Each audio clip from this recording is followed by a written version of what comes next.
Hello, everyone. Welcome to Auntie Derek's Daytime Tea, where we discuss the latest celebrity tea in the news. And we do this live every weekday at 12:30 p.m. Eastern Standard Time on Chatmosa. I'm your host, Auntie Derek, and today is Tuesday, November 18th. So with me on the mic, I have some fabulous co-hosts, my Icy Chili, my Libra Queen, my Gorgeous Moon, and my favorite Taurus. Hey, y'all. Hello. How Good y'all morning. doing? Hello, good morning. Hello, good morning. And I want to give everyone a kind reminder about my hot tea cold cash giveaway. So, to look at the terms and conditions, just head over to auntiederek.com/hot tea cold cash. Again, that's auntiederek.com/hot tea cold cash. How you get entries into my giveaway: you RSVP to every show, you attend the live show and stay in its entirety, and you post my show on social media using the hashtag Auntie Derek, excuse me. And a huge shout out to my baby Hammy who won first week's giveaway. So I hope you didn't spend all that money in one place. Yes. Oh, go ahead, favorite Taurus. So I had a question for the giveaway as well. So for each of the ways to enter, are those individual entries or are they all considered one?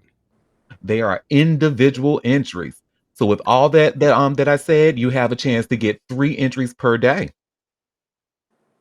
3 individual entries per day. So yes, honey. So y'all get those entries in. Don't let Hammy take all that money. That's the last bitch I want to take all the money from this show, honey. The much shit does that bitch be talking about me. But but yes, y'all get your entries in. And again, that website is auntiederek.com/hot tea cold cash. Okay, so I think we can go ahead and just jump right into the tea, honey. Tea time. Yes, honey. And so we like to start off with, some Diddy news. I feel like now TMZ has this as a news story. I feel like this is just repeat information that we all went over.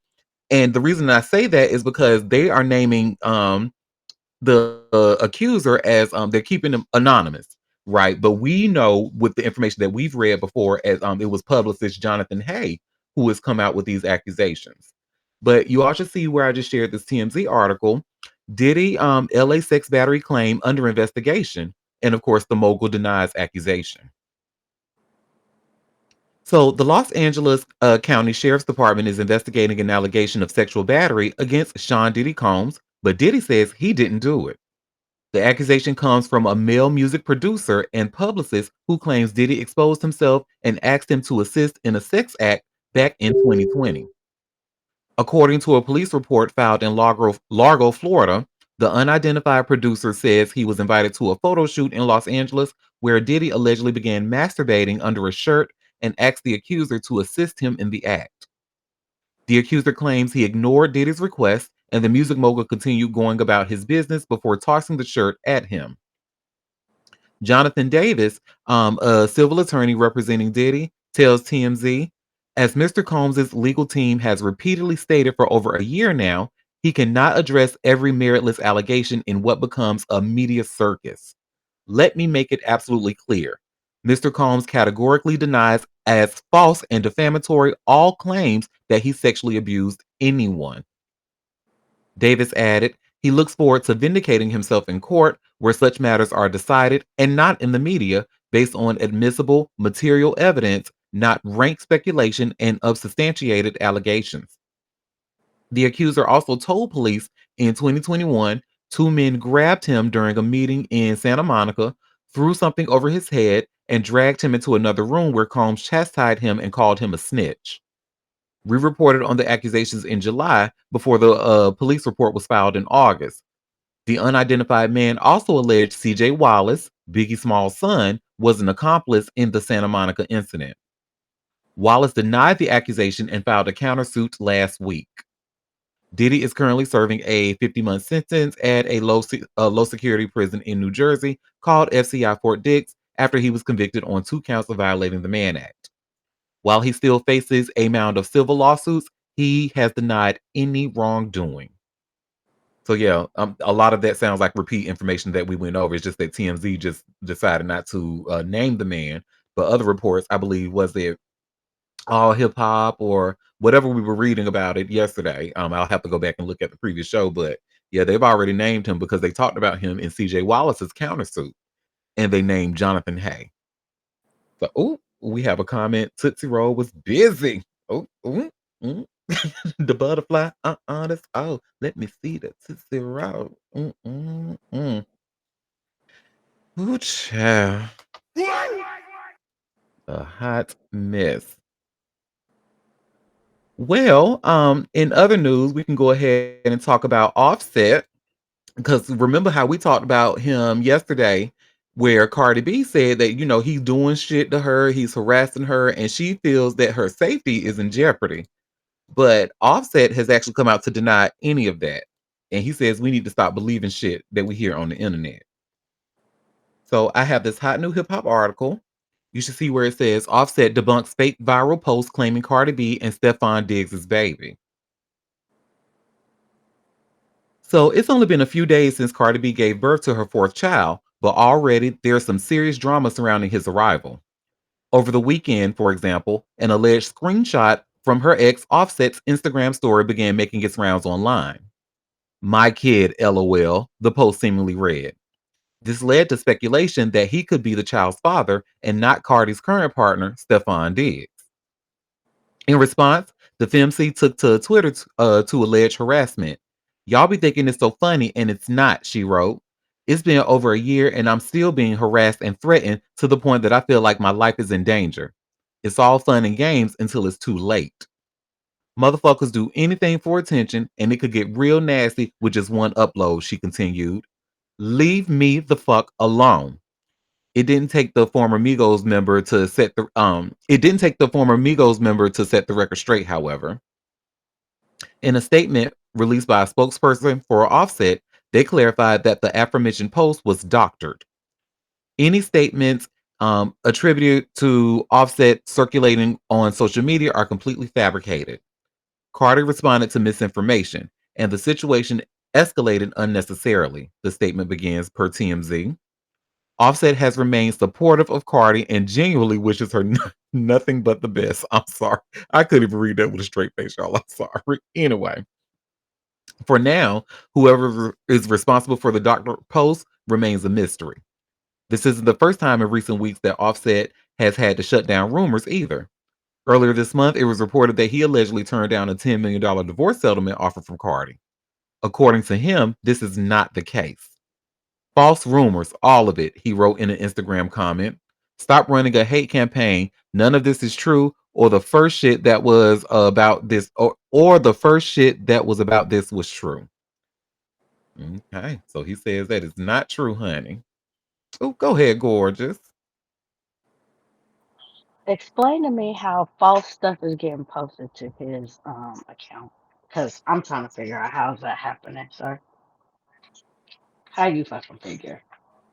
Because That's he think we interesting. stupid like Cardi. Oh, that's not nice. I ain't mean to call that girl stupid, but she was buying what he was selling, honey, for quite a bit, and that's why she got 3 kids by his ass. So, hey, Jamaican Queen. Hey y'all. Well, Hello. hi Jermaine. Is Jermaine up here? Why you got her name out of eye? Where your picture? I'm incognito. And we are Okay. recording. Keep that in mind. I see you got 3 hoes up here. Hmm. Interesting. That's a lot of coke. It Well, is indeed. And did you have anything to add about Offset and Cardi? I need you to I need you to back up off of Cardi now. Okay? Well, we not the ones, honey. It's Offset that needs to, and stop lying about it. I know. But I heard you said something a few minutes ago before because she had 3 baby by him because you know. She was buying what he was selling. Truth What, be what? told, we all been hypnotized by the dick. So, mm, I'm not calling no name. Well, I'll take my absence and, like Moon said, Really? How they gonna post on this? Psh, please. You need to get some better publicists or shut up. His publicist tired of his ass, I'm sure. And then we have a comment saying he was quote unquote hacked. Right, Uh-oh, the famous line, I was hacked. right. So you was Ooh. hacked every time you said something, huh? Oh, you just getting hacked all the time, huh? No, baby, you Mm-hmm. Okay. are a hack. That's the difference. That part. Child. Well, speaking of hacks, honey, my man. Oh. Here we go. How you stay in the news so damn much? Come on. Keep Because up. Because, honey, you know why. And let me tell y'all one thing about Vivica.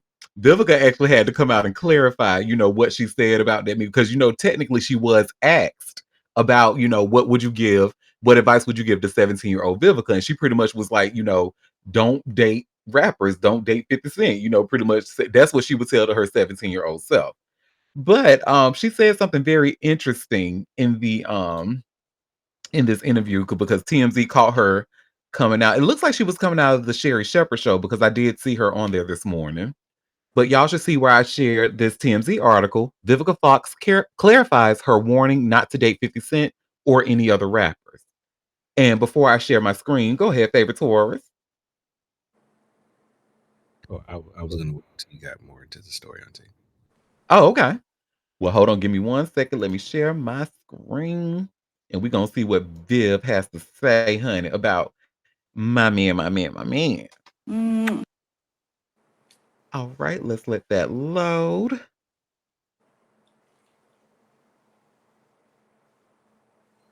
Girl, any day now. Honey. Okay. I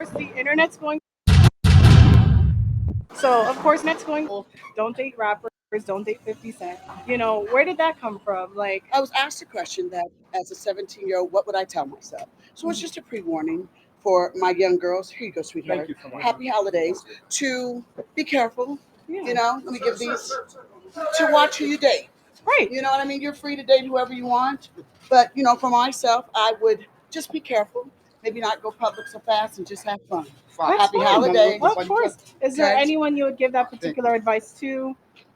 I said to all the girls. Yes, because we all dating each other nowadays. It don't make no difference what color. Actually, I was very proud of 50. Your response was fantastic, and I'll take the blue pill.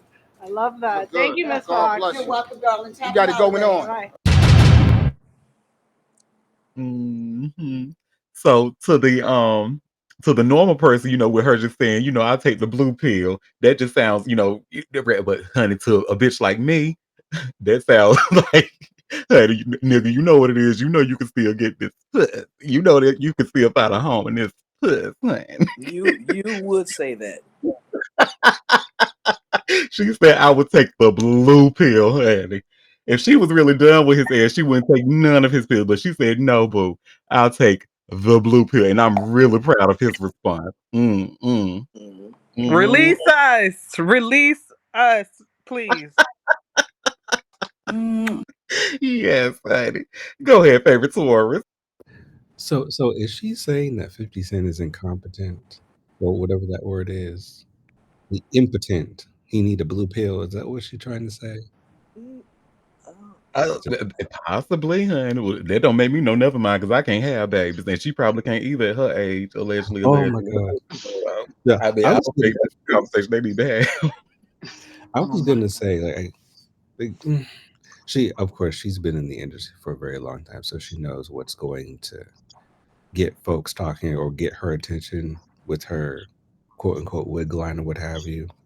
I just definitely think that the whole 50 Cent thing is a little bit tired because I'm pretty sure nobody remembers that she dated 50 Cent until she said something. It's I been No, 20 remember no, it was a really years. hard time for me. not like it's never in the forefront of people's mind, but every time the opportunity presents itself, even though it's not directly related to Curtis, she brings it up.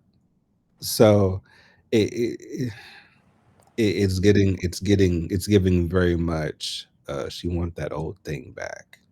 20 years. I didn't realize it had been so long. Yeah. And the It's been thing is, she wasn't 20 even years. 17 when she dated 50 Cent. So Mm. like, it was very calculated, if you Why will. are you talking so soft and low, Will? What do You you talking mean? like you some delicate flower and stuff. Open up your mouth. Got me putting the phone all the way up in my ear. No, that's because you Speak don't have up. that's because you don't have a hearing aid in, Marcia. That's what it is. That You know. wig too tight on your head. That's why you Mm. can't talk. Move, Okay. adjust the wig. Move it to the left.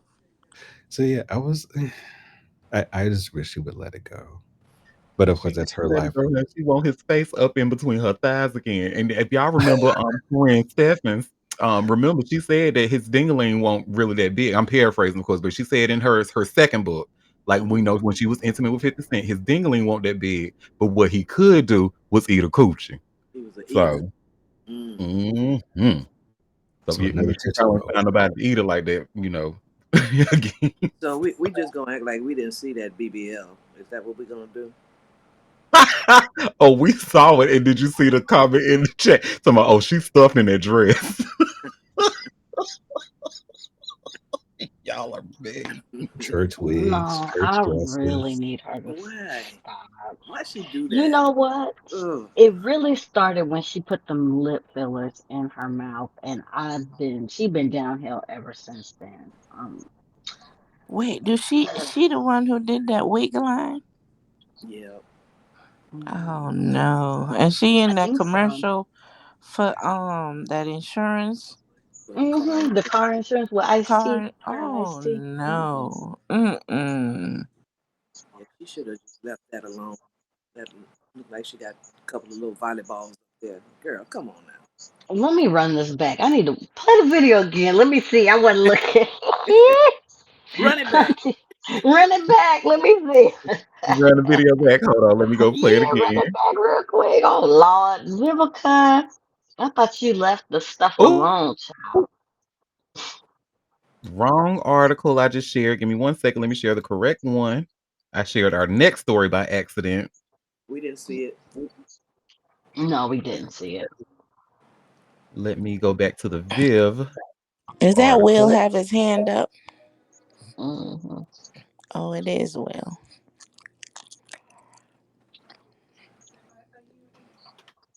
Let Can me y'all see what see the screen or is it blank for It's y'all? coming up. Oh, yeah, no, I okay. I can see see it. the Oh, before pause. I play, Okay. go ahead, favorite Taurus. I was just gonna say, I'm surprised at this point she hasn't had a partnership with Tyler Perry before those wigs. It would definitely be an Who? up he's currently using. Will. You might be getting them Oh, from Will, her. you bad. You are bad, Will. I'm thinking from a business perspective. There's some coin in there. She needs to take advantage. I'm just saying. See Vivica's wig she using. Lord have So, of course, mercy. the internet's going crazy right now about the whole don't date rappers, don't date 50 Cent. Where did that come from? Like, I was asked a question that, as a 17-year-old, what would I tell myself? So it's mhm. just a pre-warning for my young girls. Here you go, Thank sweetheart. you for that. Happy holidays. To be careful. Let me give these to watch who you date. Right. You know what I mean? You're free to date whoever you want. But, for myself, I would just be careful. Maybe not go public so fast and just have fun. That's Happy fine. holidays. Of course. Is there Okay? anyone you would give that particular advice Girl, to? move. Quit asking these I questions. said to all the girls. Yes, All the girls? I Yes, love because that. we all dating each other nowadays. It don't make no difference what color. Actually, I was very proud of 50. Your response was fantastic, and I'll take the blue pill. I love that. Thank you, Miss Fox. You're welcome, darling. Mm. Happy holidays. Bye. That didn't look horrible, I She guess. should not be wearing that dress. Mm-mm. No, when she put them fillers in her lips, ugh, she was, Mm. oh my She God. got That it that was more a than bad she. time. That was a Isn't it bad in her time, y'all. face? She don't have it in her face too. Maybe. I don't know. I don't know, but She when just she looked kind did, of blown up from the butt up. mm-hmm. It's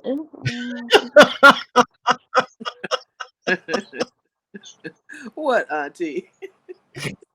She said from the butt up. Uh, Go ahead, favorite Taurus. More positive. I would love, because considering Vivica's history and entertainment, I would actually love to see her on Behind the Refrigerator, at least for a couple episodes. I think that would be wonderful. I'm sorry, what? Vivica ain't What do you going over there, say? honey. She got lifetime. Oh, From behind the He said he refrigerator. would love to see on my stories, but no, she got Lifetime money. She got that wrong series that she does over at Lifetime, and I think she got like a whole deal with That's them, good. honey. She ain't going over to nobody else's network. oh, That's good. I'm glad she got steady work because she was on par to be doing some good things, and a lot of and her career got derailed a little bit. from But dating 50 Cent. low key, you know, and Oh, them lip Mm, fillers, did the she combo ever was just dated not 50 good. Cent? mm, And this Look, bitch in the chat, I don't want that ogre between my thighs eating my pussy. Good. I'm glad to hear that. So now I ain't got to beat your ass over my man, my man, my man. mm. don't nobody want 50 cents, okay? He Vivica Warner. look here, he look like the gecko lizard. Look, 10 nickels is all yours. Nobody Thank want you. 50 cents. Nichols. Okay. Ah! I was gonna say something else, but it's recorded. So I'm gonna behave myself. Yeah. I'm now snatching that as well. 2 quarters, 10 nickels.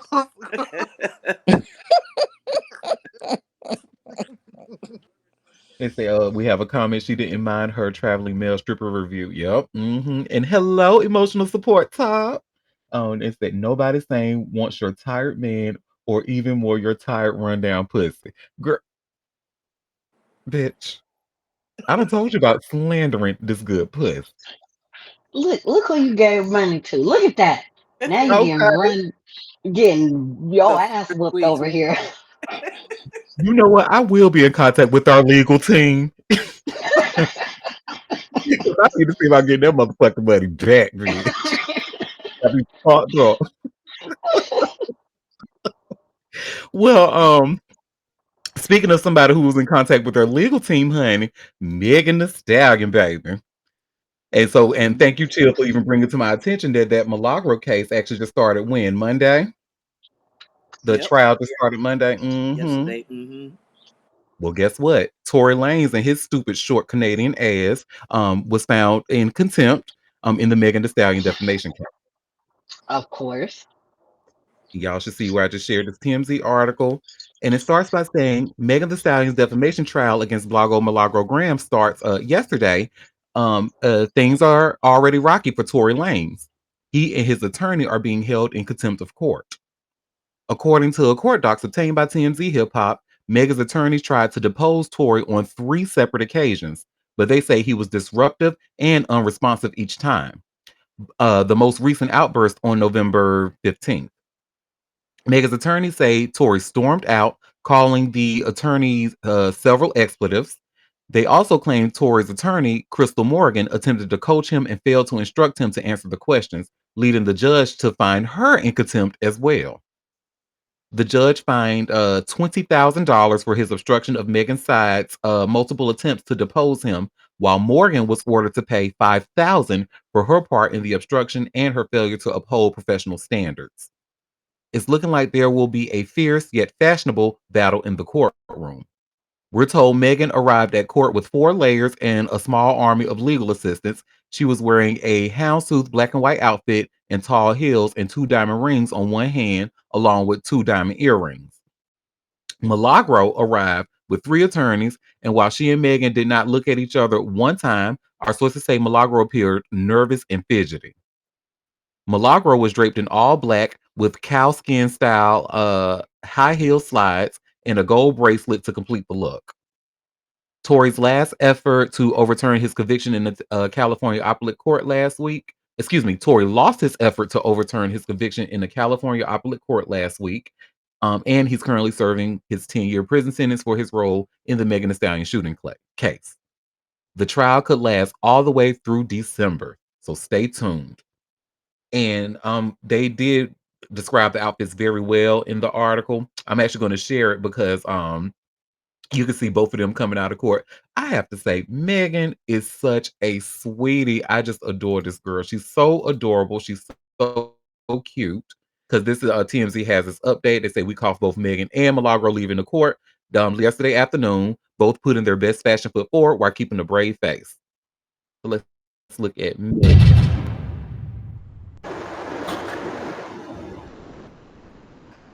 Here she is. That looking like Olivia Pope. Yeah.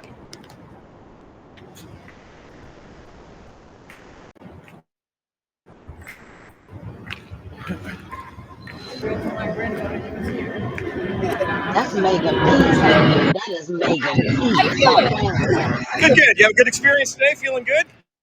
I'm just ready to be done. Well, you look lovely. Thank you. Oh, thank you. Thank you. Thank you. And thanks for being so kind with the photographers today. Oh, yeah. Thank you. All right, good luck.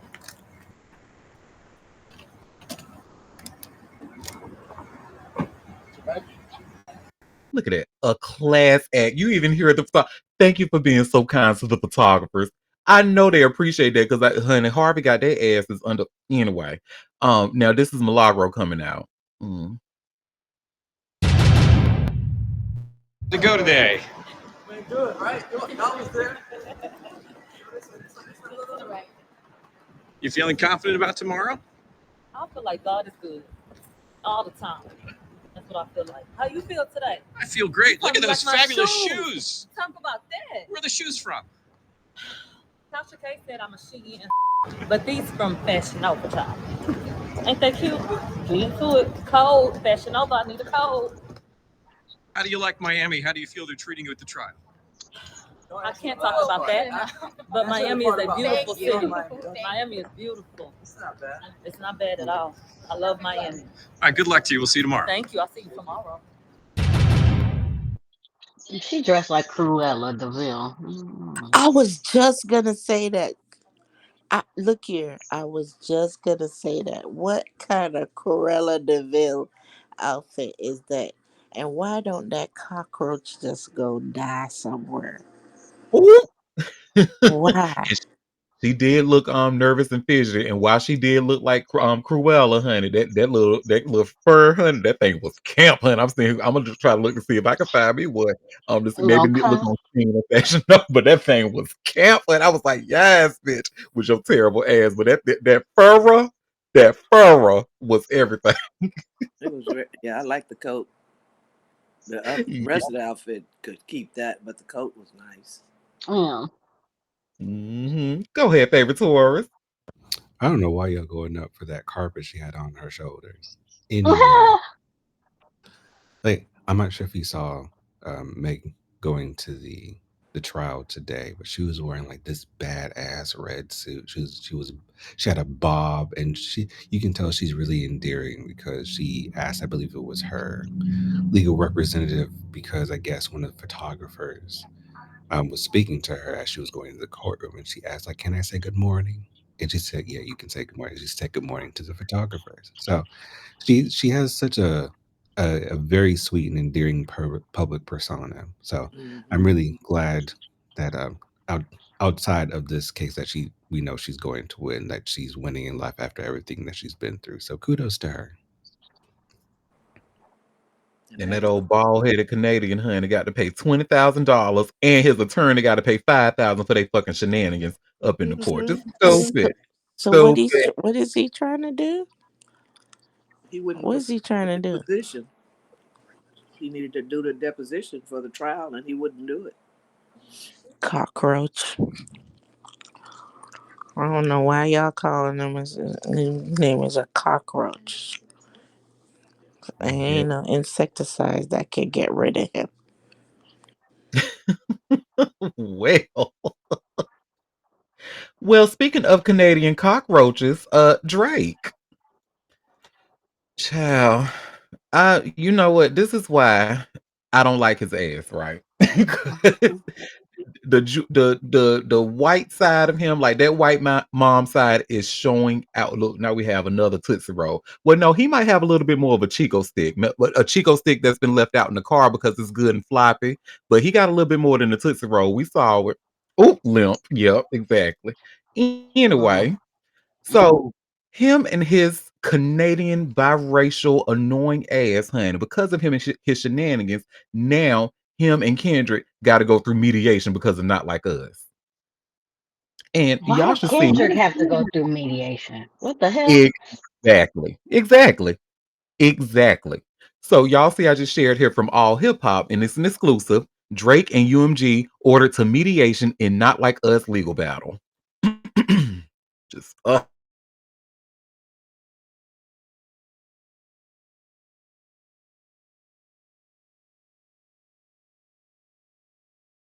escalate.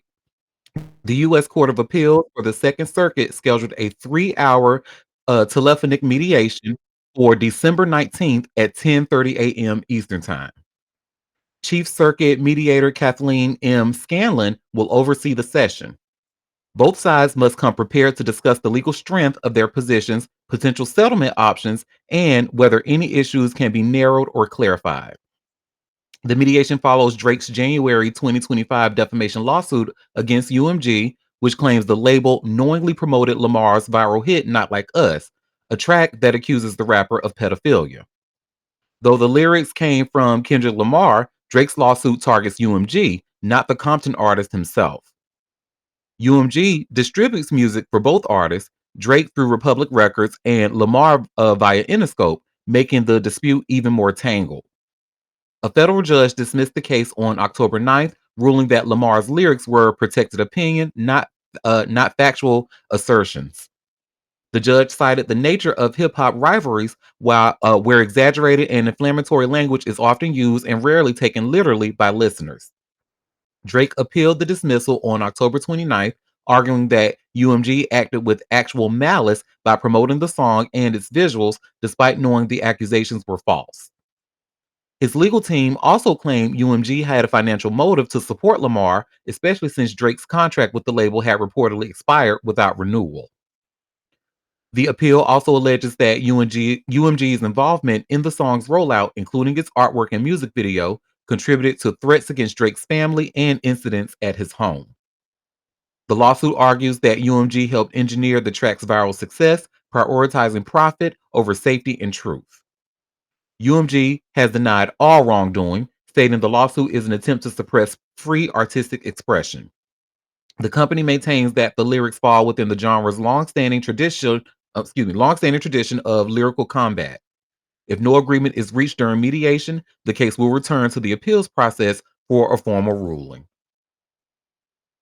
So this is the shit that be pissing me off about it, right? So y'all see the date that they got to get on this telephone call for this bullshit, right? December 19th at 10:30 a.m. So Drake, instead of you and your Jewish ass going to go and spin your dreidel and lighting your candles on the menorah, you want to sit here and bother Kendrick, who would rather be at home celebrating Christmas with his family. Like this is when I oh my god, baby, that white side is jumping out, honey. They say, "Oh, you said Drake. I thought you said Ray." Child, just a mess. Just cannot. Is He is such a poor loser.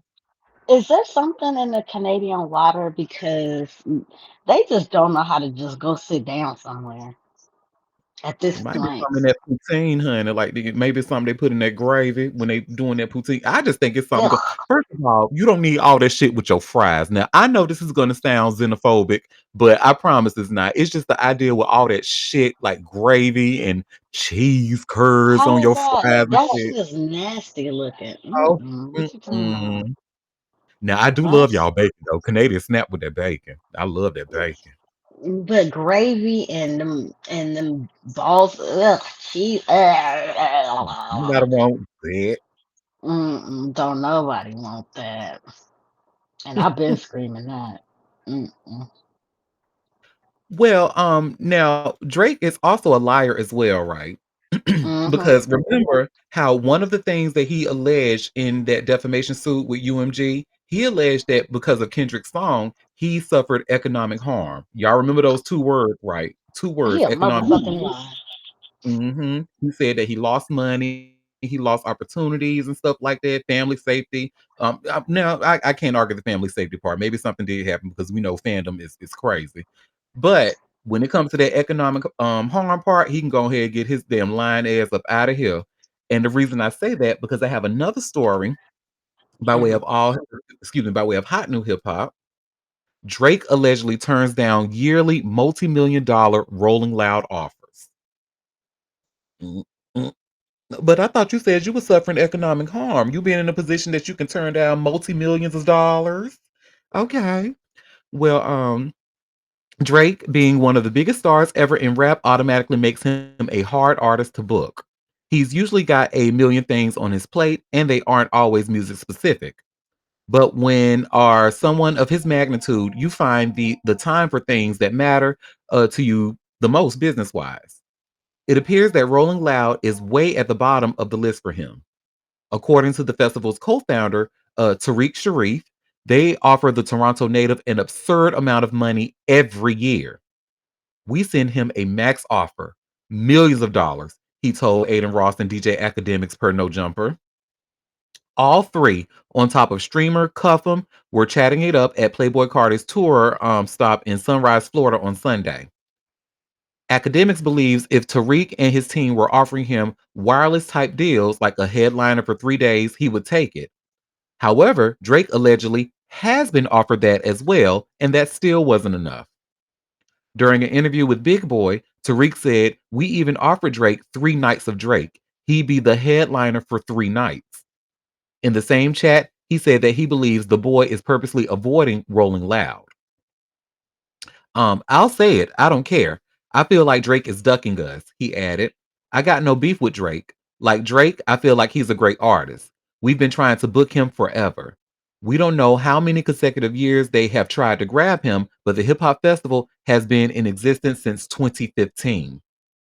In February of that year, they debuted their first experience in Miami.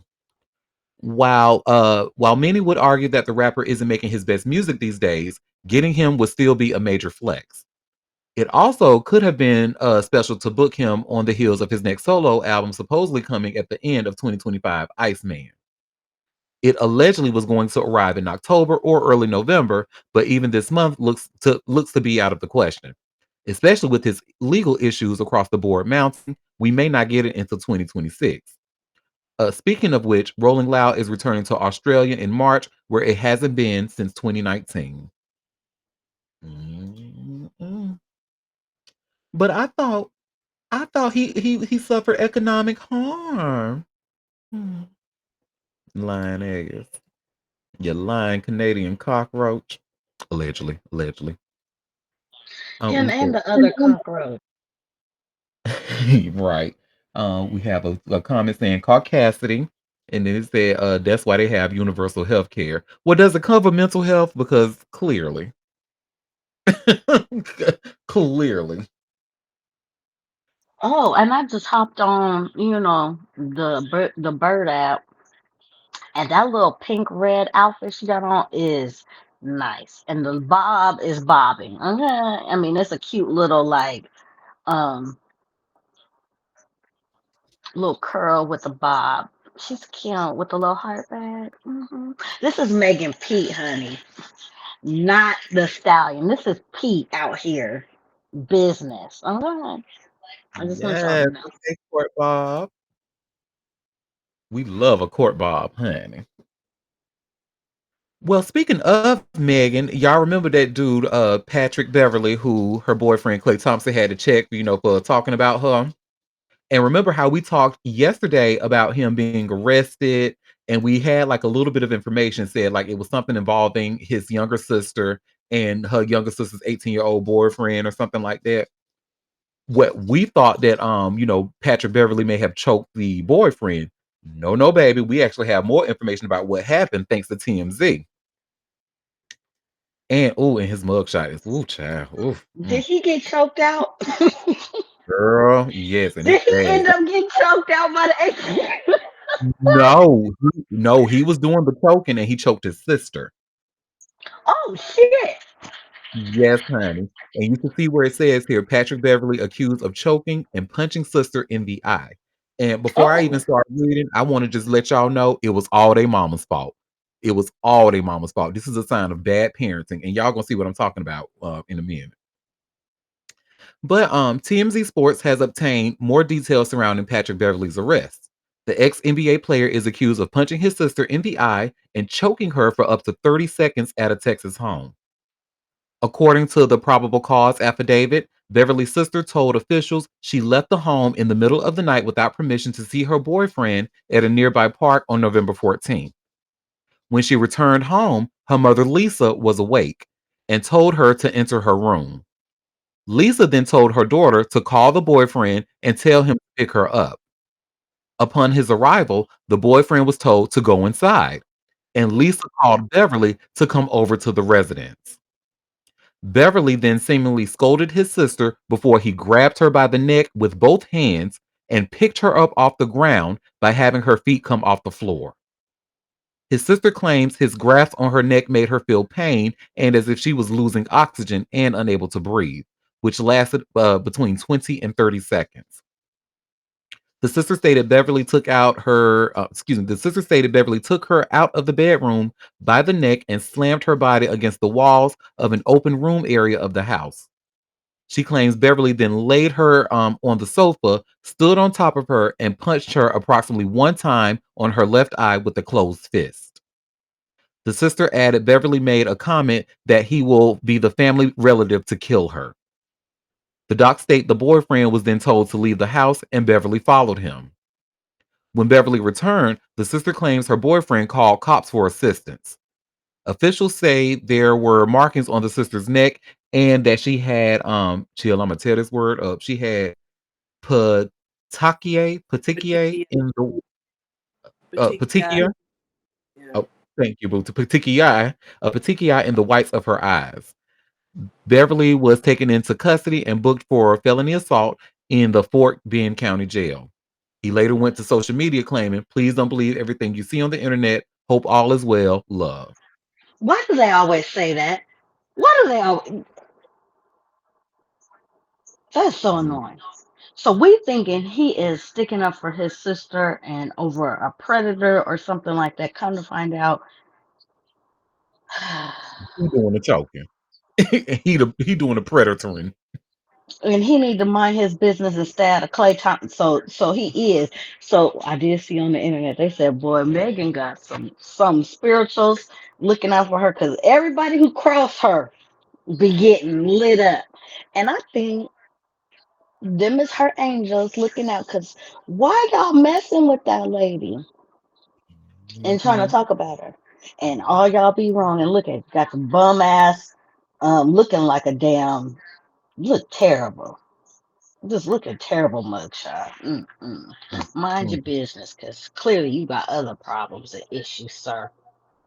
No, but Lisa ought to be ashamed of herself. Lisa was the cause of that shit.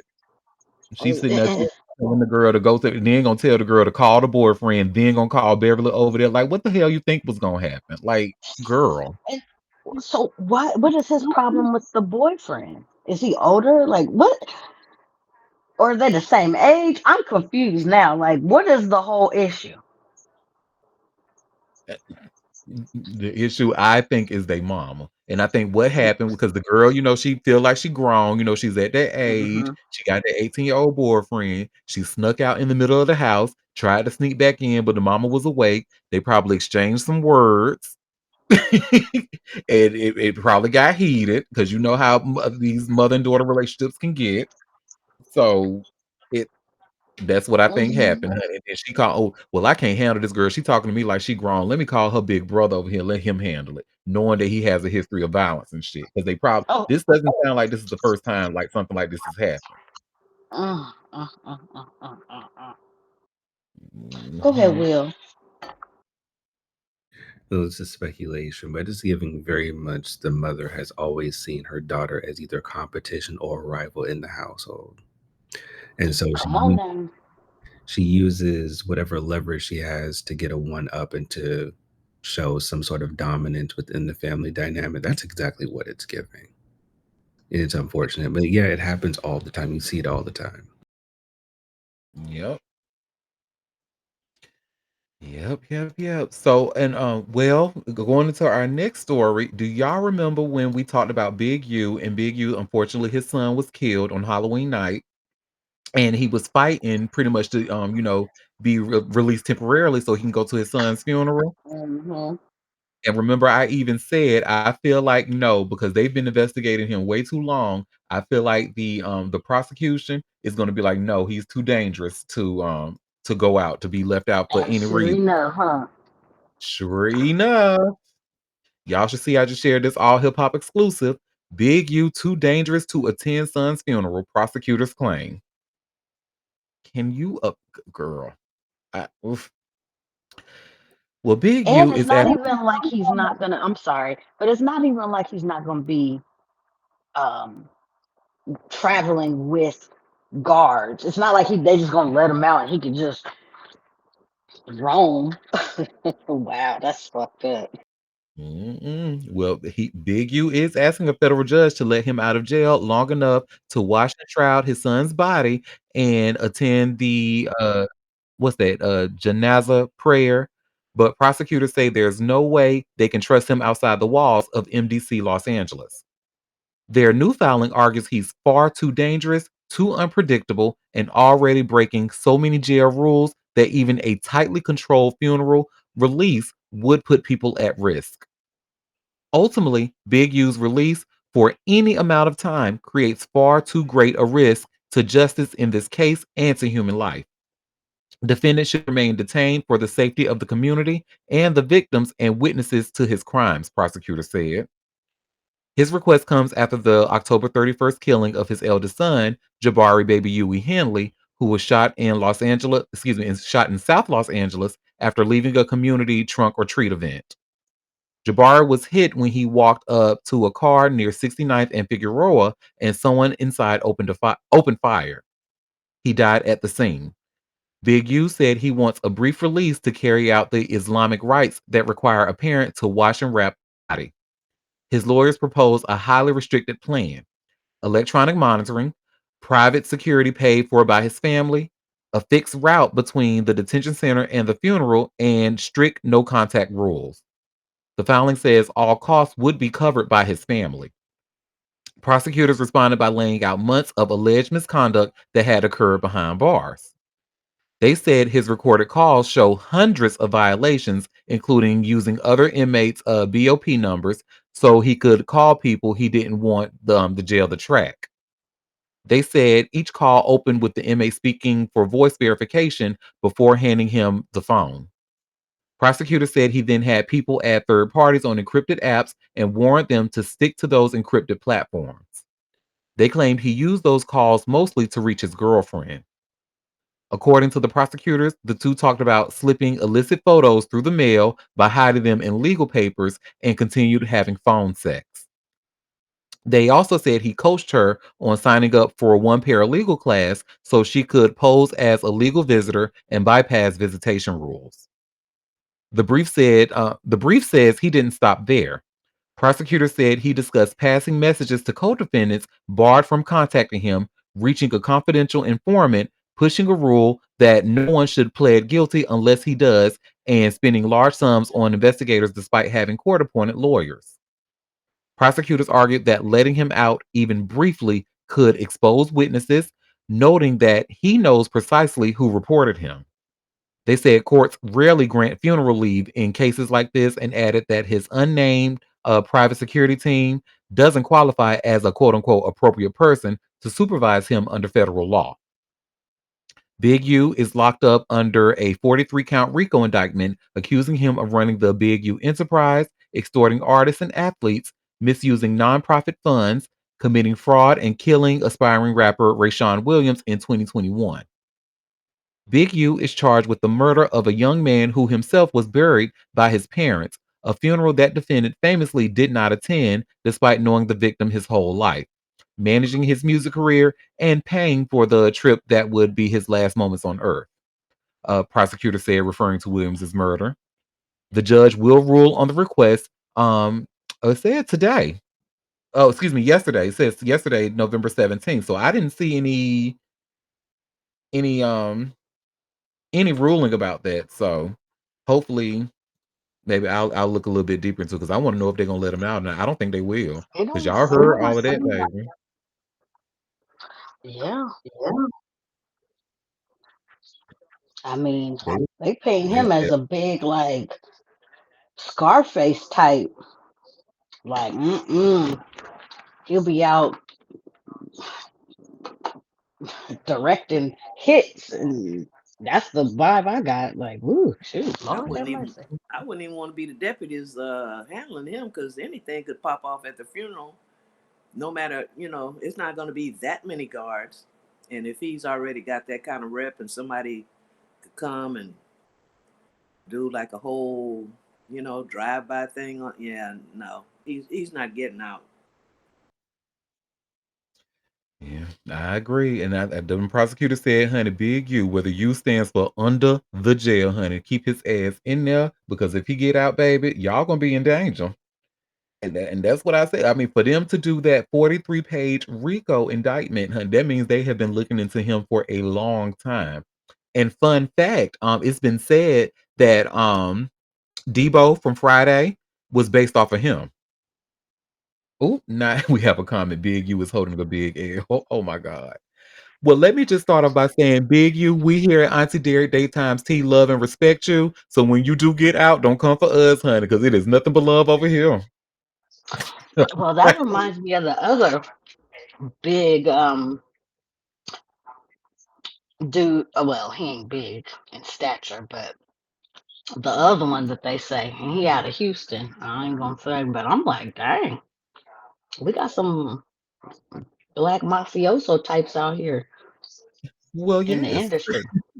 Let me Well, mind my yeah. business, cause mm-mm. Exactly.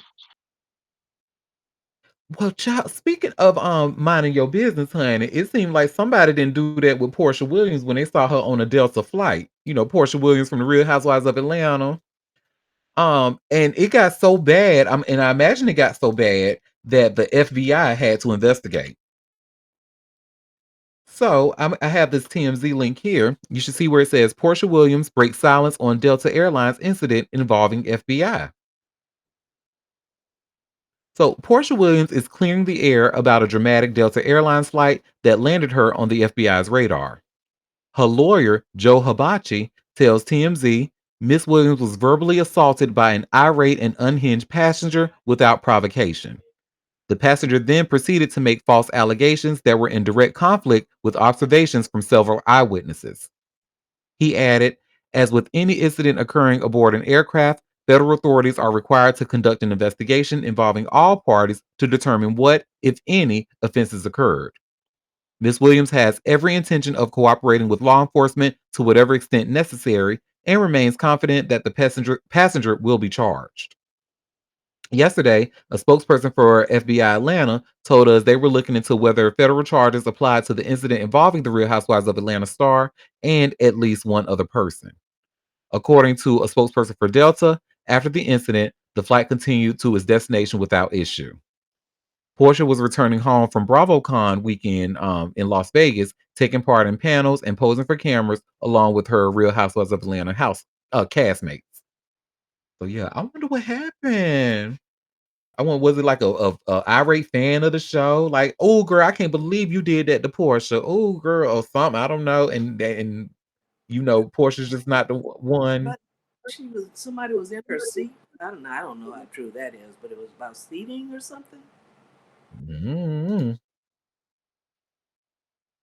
Mm-hmm. Because I would imagine with her being on Delta Hunt, I know she will be in first class. They don't worry about things like that. And, maybe first or business class. That's just, I've only been in business class once. I've never been in first class. I'll get there one day. I've only had the business class. And baby, when they gave a bitch that can of wine on that, I said, wait a minute. I could drink this on the plane. Oh, and I can get another one. Oh, baby, keep them coming. Keep them coming, honey. But yeah. So I just imagine that she was in a position to not even have to go through. But is that what you heard, Chilla? Like it was something involving her seat? That's all I know. Something about somebody was in her seat, and that's it's some words popped off. That's all I know. I didn't really delve into it. Oh. Well, y'all, this next door, speaking of someone who needs to have a seat, honey, our damn president. And y'all know I truly do not like to talk about this man, honey, unless he intersects with hot topics in some way. And this was just so egregious that I had to share it with y'all. He literally called a reporter Piggy, pointed at her and called her Piggy, and told her to be quiet. Said, "Quiet, Piggy." And I'm just like, hold up now. Really? And I just couldn't do anything but laugh. Like, uh, child, this TMZ article here, you all should see where it says President Trump loses his shit over Epstein question, calls reporter a pig. And then they're going to put the iconic Miss Piggy from the Sesame Street back there. Y'all leave her out of this shit. Leave her out. This is So, how I honey, know I couldn't be a reporter. hello. I would have, honey. She should have came. Well, you the one with the dingling that looks like a pig's otter. So, are you? How dare you? But anyway, child, let me share my screen. The video only about 33 seconds, honey, and that's still 33 seconds too long, honestly. But let's watch it and see what happens. I just could not believe it. So he dictated a couple of memos to himself. Give me a break. You're going to find out what did he know with respect to Bill Clinton, with respect to the head of Harvard, with respect to all of those people that he knew, including J.P. Morgan shares. Sir, Yeah, if Jennifer, there's go nothing ahead. Go ahead. incriminating in the file, Venezuela, Why sir, why are you acting as Quiet, Miguel. on Venezuela, sir? You've had a lot of meetings on Venezuela. Why are you acting as Quiet, Miguel. on Venezuela, sir? I really, I'm sorry. Really, I just don't have any other words other than really. Are you kidding me? I am. Oh my god! Like This is who they what? voted for. I am so sick of. And they don't have a problem with it. That's the real gagger, is that nobody around him seems to think that that's even like unacceptable. And chill, I think you're right, and that's why I'm just so like nervously laughing because I'm just like, okay, nobody really. He's gonna say that, and nobody around him is just gonna say, hey, maybe don't do that. Um, child, go ahead, favorite Taurus. It kind of makes sense considering how his administration intentionally curated the media that could be present and ask him questions or whatnot. Like they did all that intentionally on purpose. So it makes sense as to why that he is allowed to get away with with what he got away with because essentially they kissed the ring, unfortunately. And also it's indicative of how this country views women now more than ever and how disrespected they are. So nothing about that person surprises me anymore, and it's not even surprising that he didn't get called out for it because of everything that's going on within his administration. You better say that. Yep, they're okay with it. They think presidents have been too soft. They like it. Mm. I know some else their asses are like, anyway. We know they're like underage children, and that's why I don't want to release them files. Allegedly. Well, anyway, so do y'all remember we talked some time ago about Billie Eilish where she accepted an award and she pretty much she was in a room full of millionaires and billionaires and called them out Mhm. and said basically said, "Oh, y'all need to do more. Mhm. Y'all need to get y'all shit together and do more." And then after she said that, she went to go and donated over what $11 million of her own money. Mhm. Well, honey, Elon Musk, he didn't like that. He didn't like that one bit, honey. And you should see where it says here by way of TMZ, Elon Musk claps back at Billie Eilish after she slams him for hoarding wealth. So Elon Musk and Billie Eilish are officially at war, at least online, after the billionaire clapped back at the singer on the heels of her calling him a fucking pathetic pussy bitch coward. In case you missed it, last I'm about Thursday, to go Billie stream her music. Amen. okay. Well, in case you missed it, last Thursday, Billie went on a tirade against the tech mogul on her Instagram story, listing a slew of global issues Elon could single-handedly tackle as a new Tesla pay package put him on track to become the world's first trillionaire. Billie argued Elon could end world hunger, save critically endangered species, or even rebuild all of Gaza with his fortune, but instead accused him of hoarding his wealth. Fast forward to Wednesday night, Elon took to his own platform, Twitter, to hit back, reacting to a screenshot of Billy's IG story with, "She's not the sharpest tool in the shed." As you know, Billy has been outspoken against billionaires. Just last month, during her acceptance speech at the WSJ Innovator Awards, with ultra wealthy folks in the room, including Mark Zuckerberg, she boldly called out the rich, saying, "I love you all, but there's a few people in here that have a lot more money than me. And if you're a billionaire, why are you a billionaire?" Her criticism came shortly after announcing she's donating 11.5 million from her Hit Me Hard and Soft tour to support food equity, climate justice, carbon reduction, and the fight against the climate crisis. Excuse me. Billy's already pegged Elon as the quote unquote bad guy, and time will tell if she fires back again. Stay tuned. I hope you do, girl. Get his ass. Get him again, honey. Go ahead, favorite tour.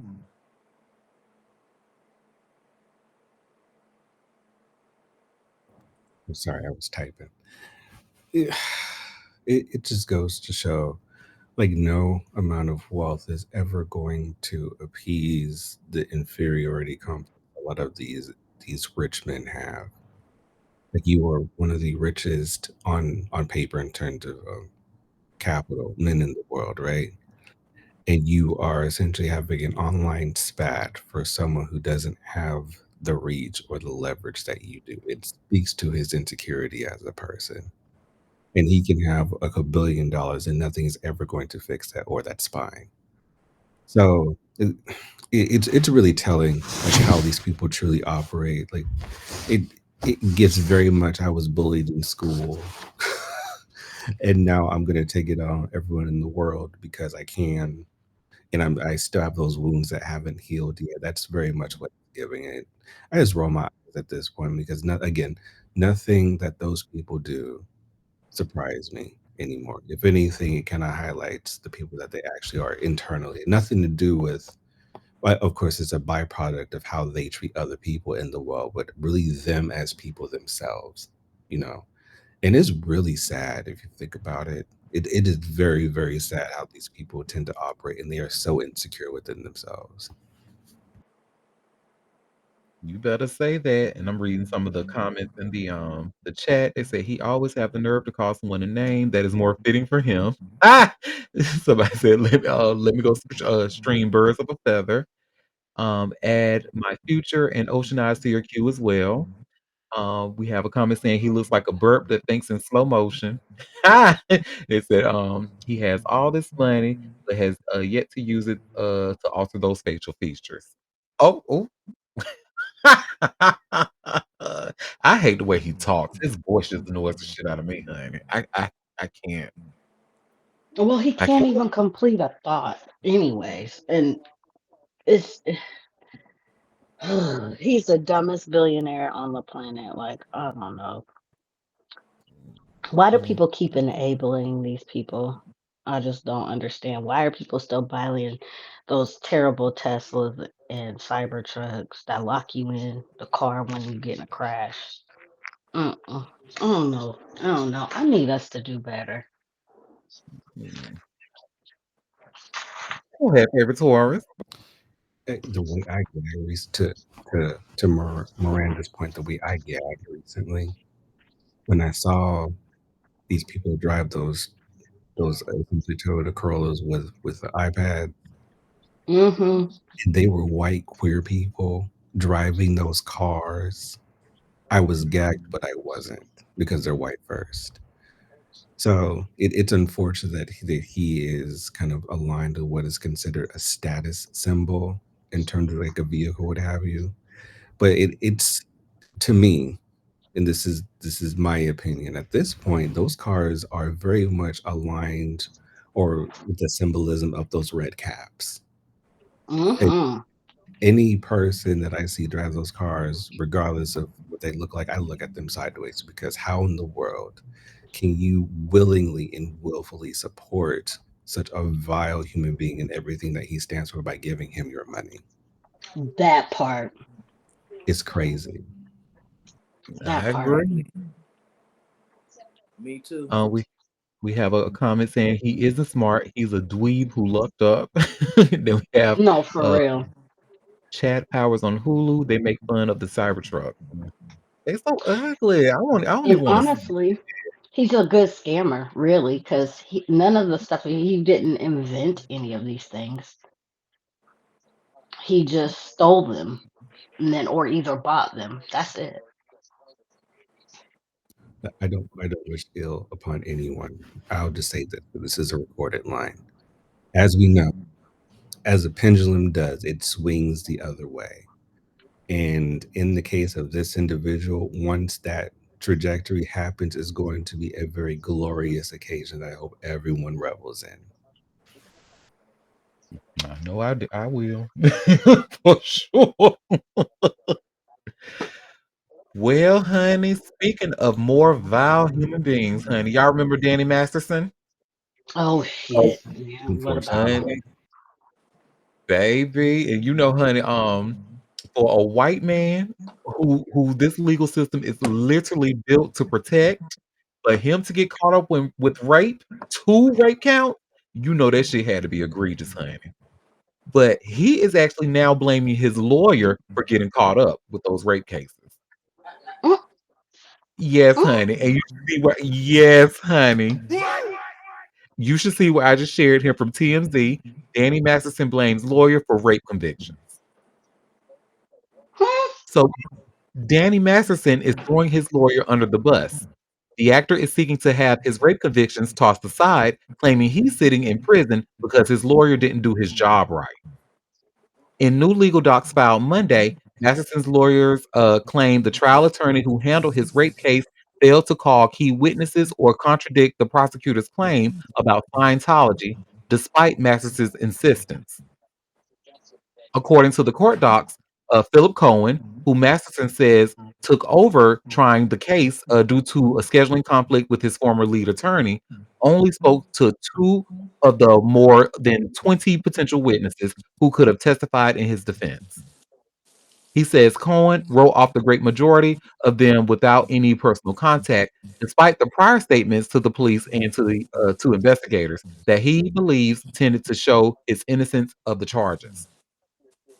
According to Masterson, Scientology came into play when prosecutors argued women are discouraged and sometimes faced with threats if they report high profile church members to the police. In the papers, Masterson's lawyers claim legal counsel for the Church of Scientology recommended Cohen call a Scientologist to rebuke the claim, but Cohen never did. Instead, he says Cohen just questioned why Scientology was being made a focal point.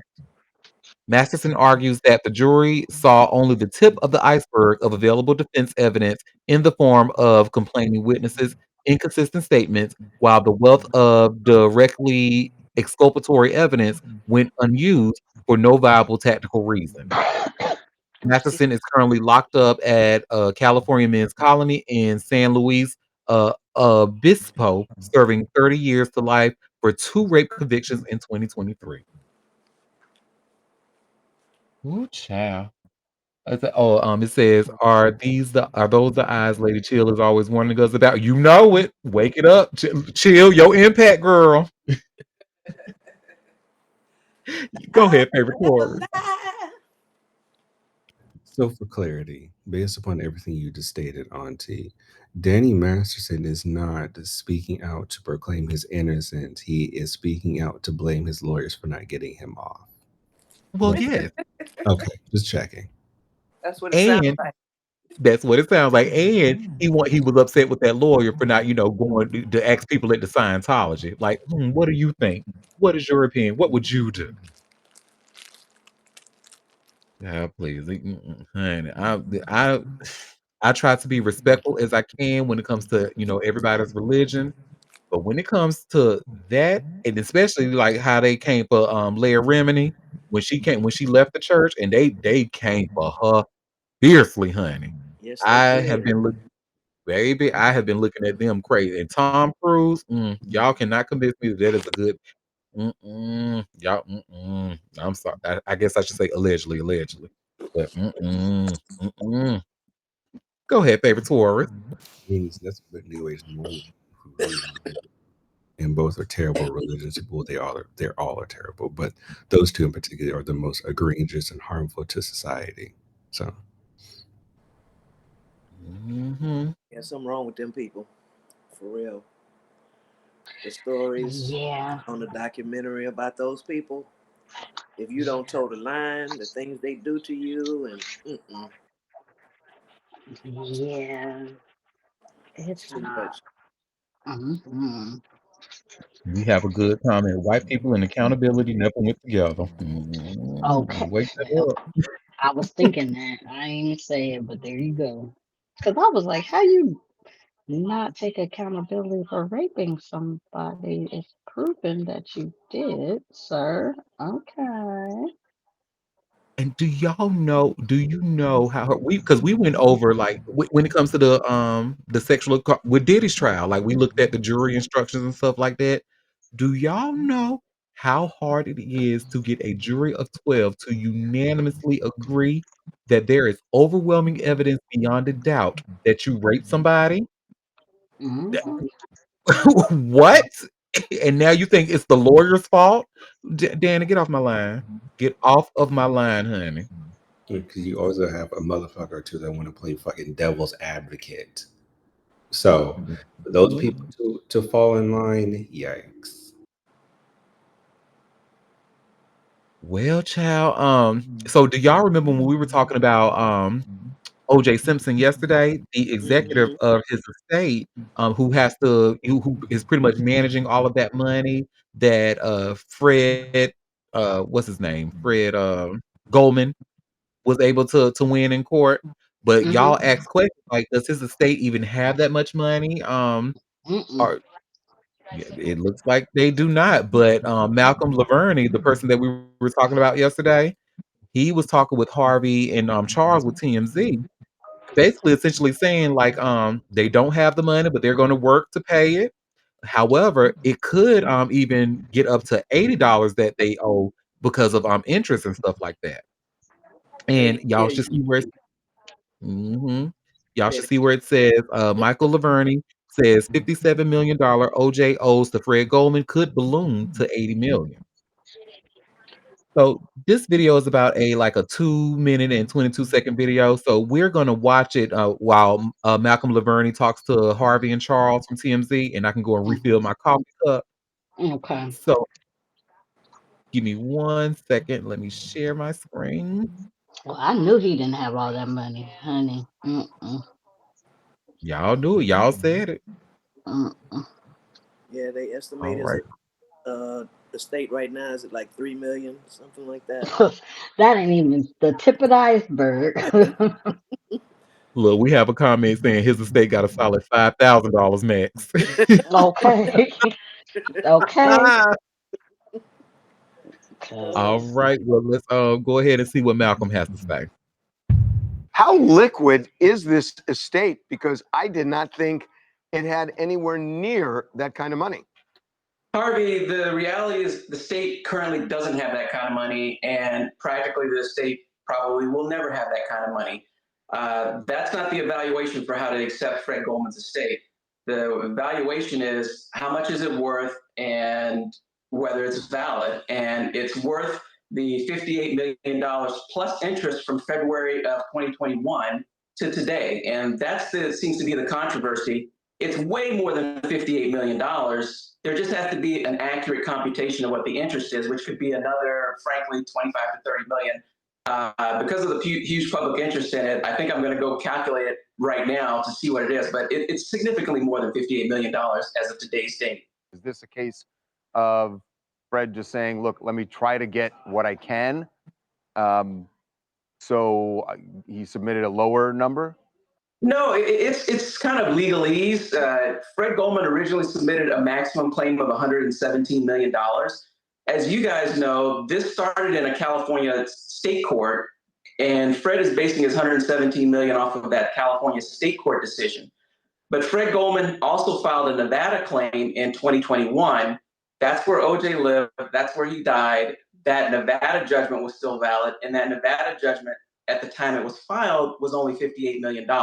So we're going to start with the $58 million, and we're going to calculate up to whenever it's satisfied. And I will go through and try and get a computation to today's date. So that $58 million could really turn into $80, $90 million very easily after I finish the computations. And I'm just being realistic here right now. From the time or even before OJ got out of prison to probably about a year or so before he died, internally in Camp Simpson, there were several plans to come to Fred Goldman and say, hey, Fred, we can do this deal, let's split it up. But then there was always something that happened. There was always some statement that was made, some ego was wounded, and then the deals just dropped. So there were plans, there actually were internal efforts to say, let's try and cut a deal with Fred Goldman.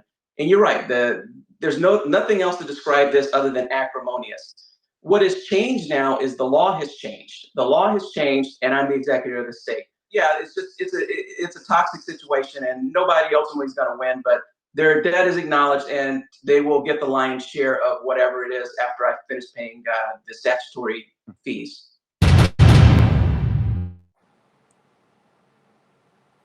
A whole bunch of money, honey. Oh, we have a comment. That estate is as solid as Vivica's BBL. Oh my God.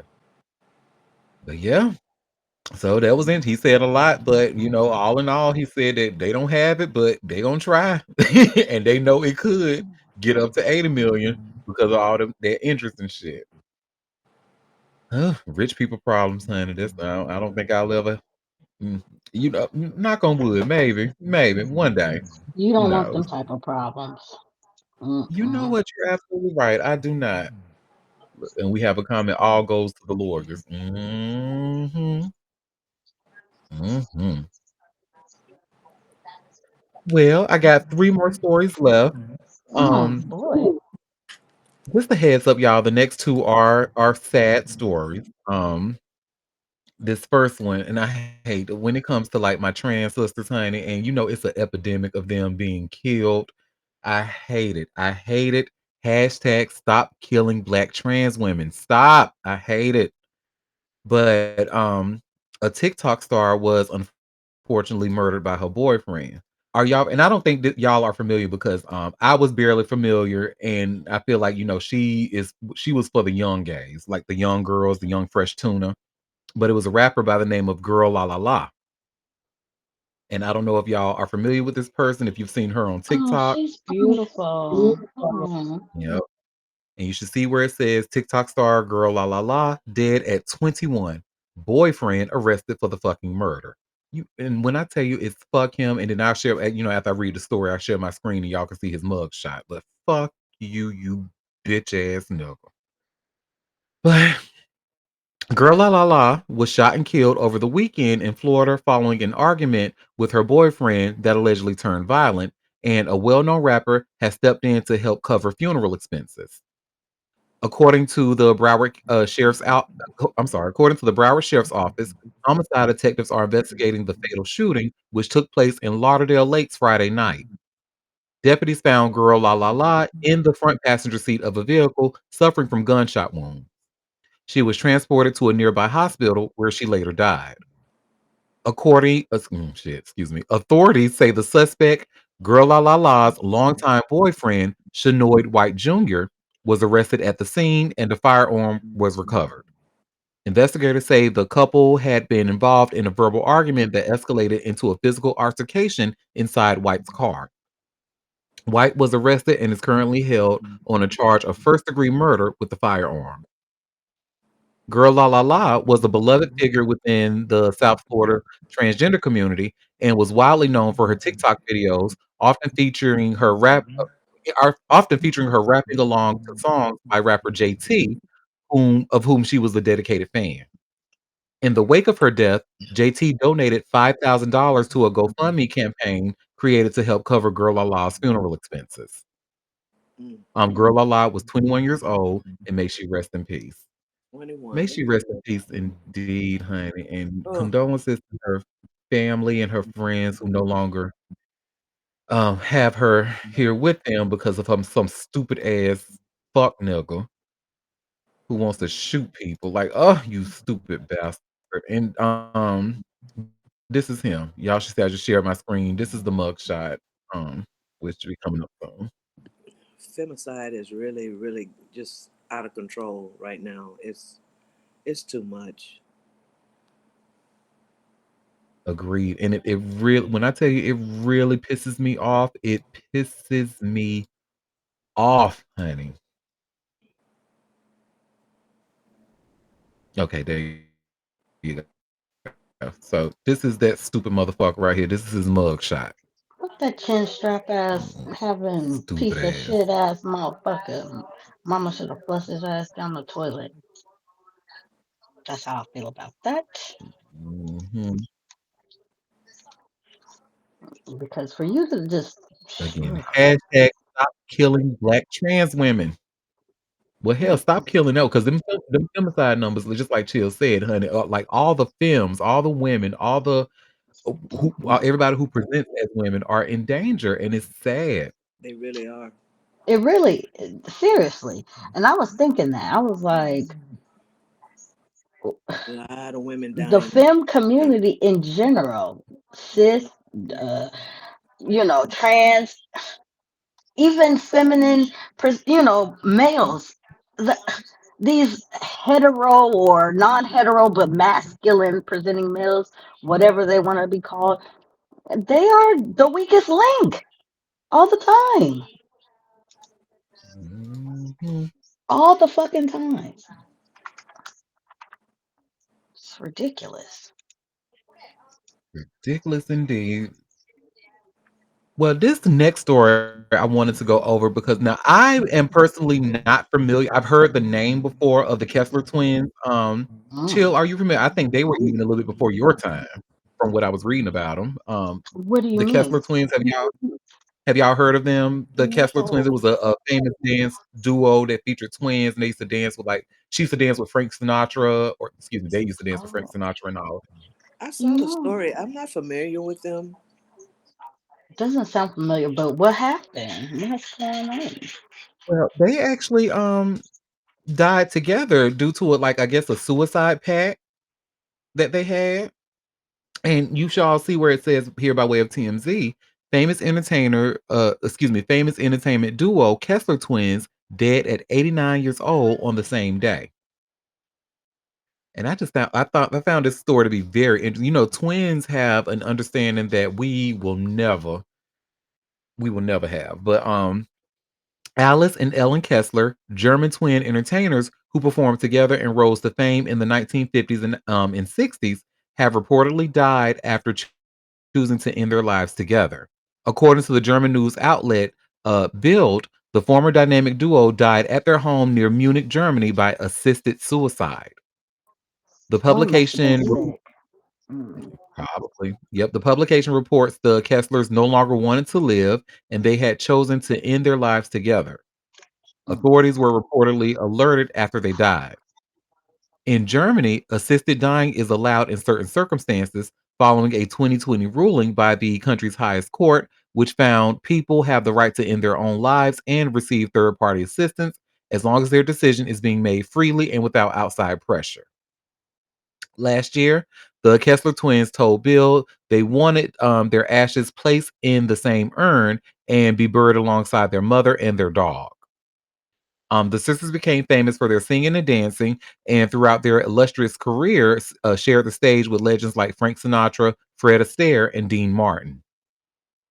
Dubbed the nation's legs, they were fixtures on Italian TV shows and even appeared on American staples like The Ed Sullivan Show and The Dean Martin Show. Alice and Ellen were 89, and may they rest in peace. And then they ended with, if you or someone you know is struggling or in crisis, help is available. Call or text 988 or chat 988lifeline.org. But yeah, I found that to be very, very interesting. Well, I just read recently where a famous artist, it was a woman, who did the same thing. Um, she just decided she was like, and I think it was in Germany as well, some or at least somewhere in Europe, where she just was like, "Yeah, this is when I want to die," and she did it. She wasn't. It wasn't like she was sick or soon to be dying or anything. She was just like, "This is when I want my end date." Thanks. Now, Auntie, I was around during that time, but I was a child. Said I was still a baby. I was still a kid. So Look, I now don't want to assume anything, honey. I don't know these women. Now I may have seen them because I used to watch the Ed Sullivan Show. That used to be a family event, when that would come on. Oh, Families would be around their TV. We would watch the Ed Sullivan Show, but I mean, I was a child. I don't remember them specifically. oh. We have a comment. Ed Sullivan was a real one. And TV was an event. I mean, it wasn't until, I mean, I guess modern, you know, once we got out of the 90s and the early 2000s, I mean, TV was, you watched it with your family. Yep, you did. Wasn't but what, three channels? Right. And everybody, especially you guys if y'all was going to be watching the same thing because everybody wanted to see the same thing. Hmm. I actually Yep. remember. I'm sitting here thinking about this story about the assisted suicide, and when y'all was talking about TV, and I watched that Golden Girl special that said their pilot episode had over 20 million viewers. So that means families were sitting around that TV watching. Mm, But they actually had an episode about, well, one of Sophia's friends. Y'all probably remember if you're a fan of the show. But one of Sophia's friends was tired of living. She got tired of being ill, and she asked Sophia to assist her with committing suicide. So and Sophia just she couldn't do it at the end. So And I think that was and I don't remember what year that was, but in the late 80s and 90s, there was the big controversy with Dr. Kevorkian doing that. And I don't know if that coincided with what was going on in the times that they were talking about that in America about assisted suicide. And that was a very big hot topic for a few years. Yeah, he came later though. I wonder what Was it he. later? Yeah, it wasn't quite this early. It was 90s? Was it in the mid 90s?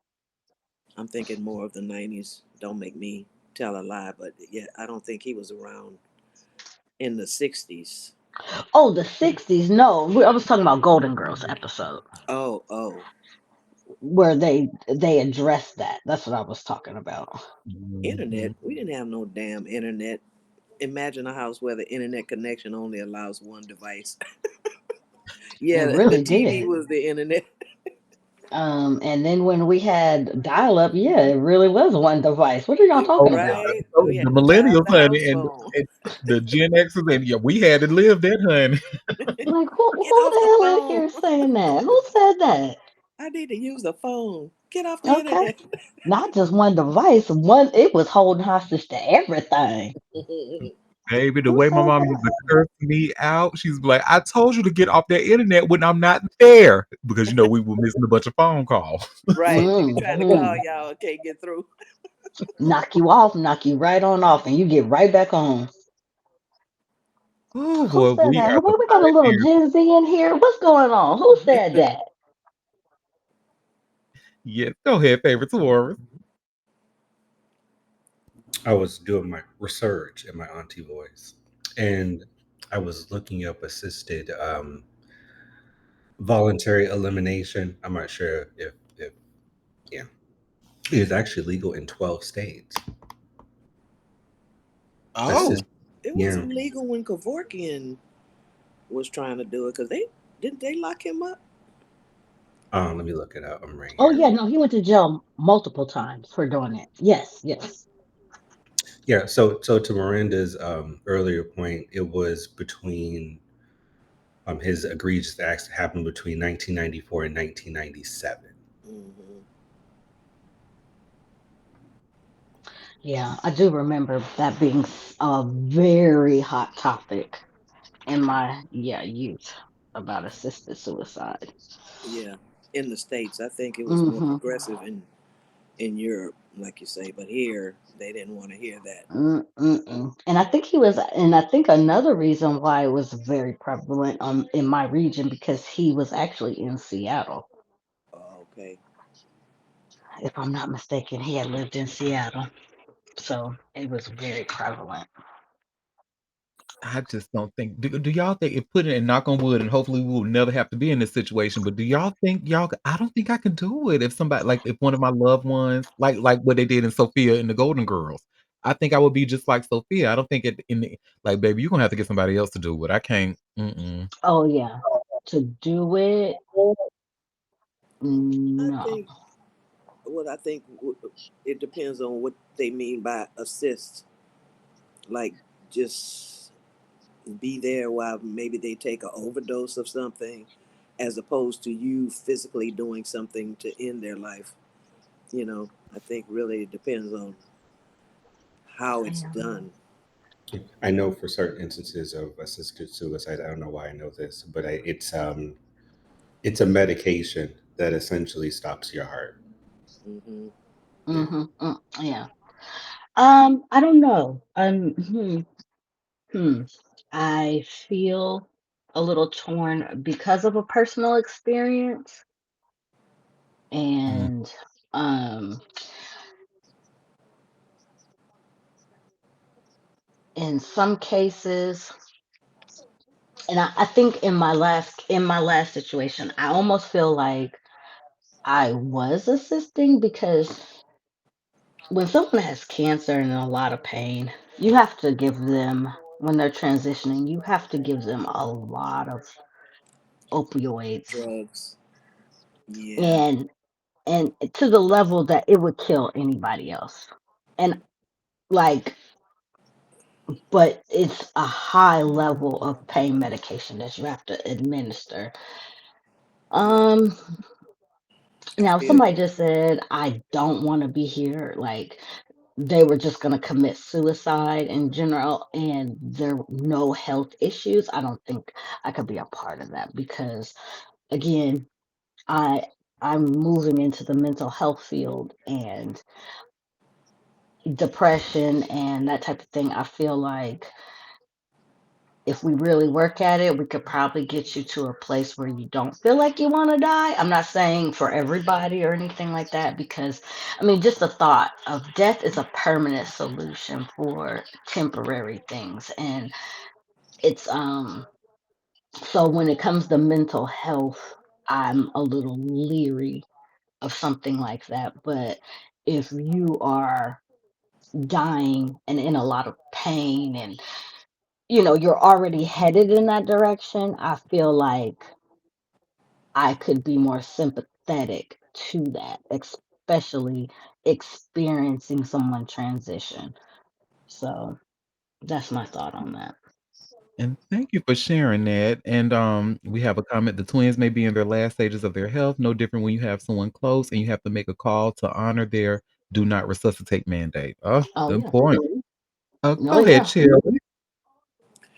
It it touched me what you said because now in these days when your loved one is on hospice because of illness, you're the one that does have to administer those drugs. I mean, I went through that with my dad, and Mhm. pretty much I felt like I was assisting his, Mhm. his Because so death. much you have to give them, right? Right. But I mean, he was dying. So, I mean, I felt like I was preventing his suffering, but you were assisting. People with depression generally commit suicide on their own. They're not going to Mhm. ask Mhm. for assistance with that. I think the suicides that Kevorkian was doing, those people had chronic illnesses and Or suffering, and while they may not yeah. have been near the end of life, their life, they didn't have a good quality of life necessarily. Mm-hmm. So I think mental health and physical health is really, like you say, two different things. People with depression and mental illness, they're not going to ask for help. They're going to just do what they do, and Mm-hmm. then you'll find them. So I mean, maybe in some cases they would, but the cases that I've heard of have been just physical, suffering. Mm-hmm. Yeah, and a lot of those people that he was dealing with were chronic pain. Mm-hmm. Also, they were terminal, Yep. and they just didn't want to continue to, um, you know, go through Right. that. Which, They weren't dying necessarily, but they were suffering. mhm. Yeah. So it's a very touchy subject, and I feel like if you are lucid and you know this is what you want to do, and you choose to end your own life, I'm not. Who am I to say no? You can't do that. I'm not saying I would like it or anything like that, but like these women, I don't know their extensive history or anything like that. They could have been sick. One could have been sick, very sick, and they didn't want to be alone. That could have totally been a thing, and they were like, "We're just gonna go together." Mm-hmm. Seems like they're very close. Hmm. So um, yeah, that just really put. Maybe I'll tell y'all after recording, but Yeah. it just really puts a vivid memory that was said to me with somebody passing away, and it really breaks your heart how much pain people are in. Yeah. So, it's a very touchy subject. Yep, I know it was. So, and that's why I wanted to thank you for even sharing or even going there. So, go ahead, favorite tour. No, I'm okay with moving on. I don't think we should harp on it anymore. No, okay. Well, the next sad story. Well, no, this one is not sad, just kind of yeah, like I'm gonna end it on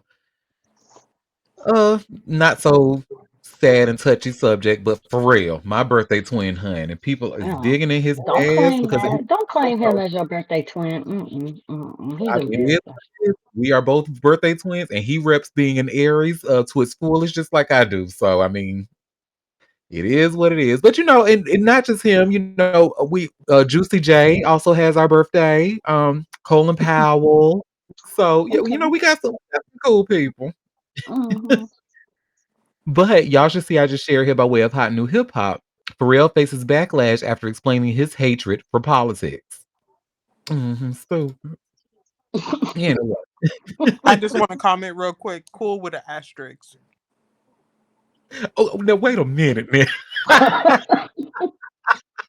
And we have another comment, polarizing Aries.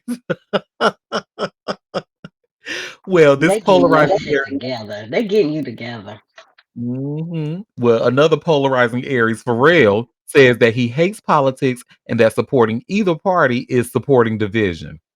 He shared his thoughts during the fifth annual Black Ambition Demo Day at Sacred Space Miami on Friday. At the event, he was presented with the key to the city. Mm. I hate politics. I despise them. It's a magic trick. It's not real. I don't believe in either side because if you're on either side, you're supporting division, Pharrell said, as caught by the Miami New Times. We can't just be the inspiration for American capitalism. We need to start capitalizing on that. When the neighborhood talk posted a clip of Pharrell's comments on Instagram, uh, debut ensued. Debate ensued. My bad. Debate ensued. He ain't wrong. Neither side is truly for the people. They're both paid by the same people that lobby against us. If the people want change, we have to change it, one user wrote. Another countered, once someone say they hate politics, that tells me everything I need to know for real. One more added, why do people talk when they are so out of touch? Stop talking about something you're not fully educated in. Jesus. I felt that, I girl. know it did. Look, okay. Thank you. Just say you don't understand it and just move on. It's not the first time Pharrell has explained why he tends to abstain from talking politics. Back in 2024, he said that he doesn't, quote unquote, do politics while speaking with the Hollywood Reporter. He said at the time, there are celebrities that I respect that have an opinion, but not all of them. I'm one of them people who says, what the heck? Shut up. Nobody asked you. He added, when people get out there and get self righteous, they roll up their sleeves and shit, and they are out there walking around with a placard. Shut up. So, no, I would rather just stay out of the way. And obviously, I'm going to vote how I'm going to vote. I care about my people and I care about the country, but I feel there's a lot of work that needs to be done, and I'm really about the action. Mm-hmm. Mhm. Just tell Khalees that, then. Oh, wake it up. Wake it up, honey. And you Mm-hmm. know what? This is the same shit, the same pattern of shit that I saw when it came to Denzel Washington. Oh, Um don't tell me stop. Don't even say nothing. Let's not talk about it. Mm-mm, mm-mm, I know, look, and he is our favorite actor, honey. He is a lot of our favorite actors. He's kind of like the uncle in our head, but no, it's going to come out that this man is a Trump supporter. There have been too Do many not times. look. Stop. Look. I'm Stop. telling you. And you Stop. know what? You know who he told, just like Pharrell, he told it to the Hollywood Reporter as well. So the Hollywood Reporter be clocking y'all too, and y'all don't even know it. But Auntie, I'm begging you, stop. It's too late in the game for me to find this out about him. Go, don't do this. I know, honey. I'm sorry. I hate to, I ain't the news. I just read it, and just like Pharrell, Denzel was talking about that both sides. Oh, they both Mm, don't. no, Um, bitch. I just want it on record that he ain't none of my uncle, and if he ever left Paula, I'm on that Ooh, like right on right. wake it up. I did want to say, well, he ain't my uncle, but okay. Not the way I was lusting after him when I was younger. Mm-mm. Go ahead, favorite Taurus. It is crazy to me how people that look like us can walk around in such delusion and have such privilege that they believe that they aren't affected by what's going on in Mm-hmm. our country in particular, considering how folks like him who have created arts that have been uh, a huge part of a lot of our childhoods, adulthoods, what have you. And the people that are affected the most are the ones that have supported him all this time. Mm-hmm. And Preach, to Will. say that is Mm-hmm. essentially a slap in the face to all those people that helped him get to where he was, you know. Mm-hmm. And it's not like Pharrell is like the beneficiary of any type of nepotism.